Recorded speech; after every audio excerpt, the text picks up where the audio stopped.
K Sudhakaran മാധ്യമങ്ങളെ കാണുന്നു. അതിലേക്ക് ഞാൻ പറഞ്ഞെല്ലാം പറഞ്ഞത് തന്നെ. അദ്ദേഹത്തിന് എന്തെങ്കിലും പ്രശ്നങ്ങളുണ്ടെങ്കിൽ ഇപ്പൊ കേസ് വന്നല്ലോ, ആ കേസിന്റെ അനന്തര ഫലങ്ങൾ നോക്കിയിട്ട് നമുക്ക് ബാക്കി പറയാം.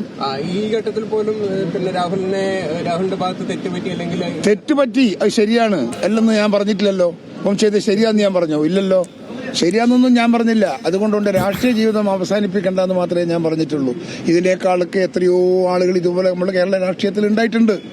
അതൊക്കെ അങ്ങനത്തെ ഒരു സംസ്ഥാനത്ത് രാഹുലിന്റെ തെറ്റ് ചെയ്തത് തെറ്റാണ്, മഹാതെറ്റാണ്. അതിൽ തർക്കമൊന്നുമില്ല. ഫോൺ വിളിച്ച് ഞാൻ പറയേണ്ടതുപോലെ ചൂടായി പറഞ്ഞിട്ടുമുണ്ട്. അത് രാഹുലിനോടുള്ള വ്യക്തിപരമായ താല്പര്യമല്ല. പക്ഷെ ഒരു രാഷ്ട്രീയ പ്രവർത്തകനെ ഹനിക്കുന്നതിന് മുമ്പ് അതിന്റെ മുൻ എന്ന് ആലോചിക്കുന്നത് നല്ലത്. അത്രയേ ഉള്ളൂ. ഗുരുതരമായ ആരോപണം നേരിട്ട ഒരു മനുഷ്യൻ, ഇത്ര ഗുരുതരമായിട്ടുള്ള ഒരു ആരോപണമല്ലേ വന്നിരിക്കുന്നത്. അങ്ങനെയുള്ളൊരു ആളിനെ കെ സുധാകരനെ പോലുള്ള ഒരു ഇത്ര മുതിർന്ന ഒരു നേതാവ് ഒരു രാഷ്ട്രീയ അഭയം നൽകുന്നത് അല്ലെങ്കിൽ രാഷ്ട്രീയ അഭയം എന്നൊന്നും ഞാൻ പറഞ്ഞില്ലല്ലോ. അയാൾക്കെതിരെയുള്ള നടപടി നടന്നോട്ടെ. ആ നടപടിക്ക് അദ്ദേഹം എന്തെങ്കിലും ശിക്ഷ അർഹതയുണ്ടെങ്കിൽ ശിക്ഷ വാങ്ങിക്കോട്ടെ. അതിൽ തർക്കമൊന്നുമില്ല. നമ്മളായിട്ട് ജനവിധി എഴുതണ്ട. അത്രേ ഞാൻ പറഞ്ഞു. ഉണ്ണിത്താൻ പറഞ്ഞതിനൊന്നും മറുപടിയില്ല. ഉണ്ണിത്താനിന്റെ മറുപടി പറയാനൊന്നും ഞാനില്ല. വായിക്ക് തോന്നിയത് കോതക്ക് പാട്ട് എന്ന് പറയുന്ന ഉണ്ണിത്താനോട് ആ മറുപടിക്കൊന്നും ഞാൻ നിൽക്കുന്നില്ല. മനസ്സിലായില്ലേ? എന്നെ വിട്, വണ്ടിക്ക് പോകണം, വണ്ടി വരുന്നു. അത് ഉണ്ണിത്താനോട് തന്നെ ചോദിച്ചാൽ മതി ആരാന്നൊന്നും.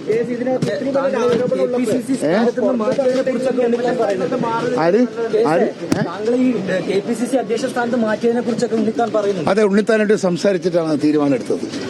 അദ്ദേഹത്തിന്റെ അഭിപ്രായം കേട്ടിട്ടാണ് ഹൈക്കമാൻഡ് തീരുമാനം എടുത്തത്.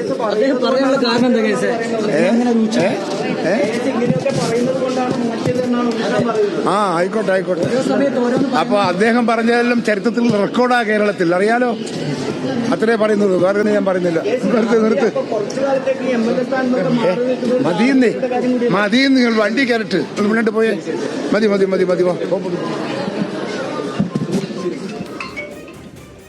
റൈറ്റ്. കെ സുധാകരൻ മുൻ KPCC അധ്യക്ഷനാണ് ഇപ്പോൾ പ്രതികരിച്ചത്. അദ്ദേഹം പറയുന്നത് ധാരാളം നേതാക്കന്മാർ ഇങ്ങനെയുള്ള കുഴപ്പം കാണിച്ചിട്ടുണ്ട് എന്നാണ്. അത് ആരൊക്കെയാണ് എന്ന് പിടികിട്ടുന്നില്ല. രാഹുൽ മാങ്കൂട്ടത്തിലിനെ പോലെ ഒത്തിരി നേതാക്കന്മാരുണ്ടായിരുന്നു എന്നാണ് അദ്ദേഹം രാഹുൽ മാങ്കൂട്ടത്തിലിന് വേണ്ടി വാദിക്കാൻ പറഞ്ഞു വയ്ക്കുന്നത്. പക്ഷേ അതാരാണെന്ന് മനസ്സിലായിട്ടില്ല. പക്ഷേ ഒരു കാര്യം ഏതാണ്ട് വ്യക്തമാണ്.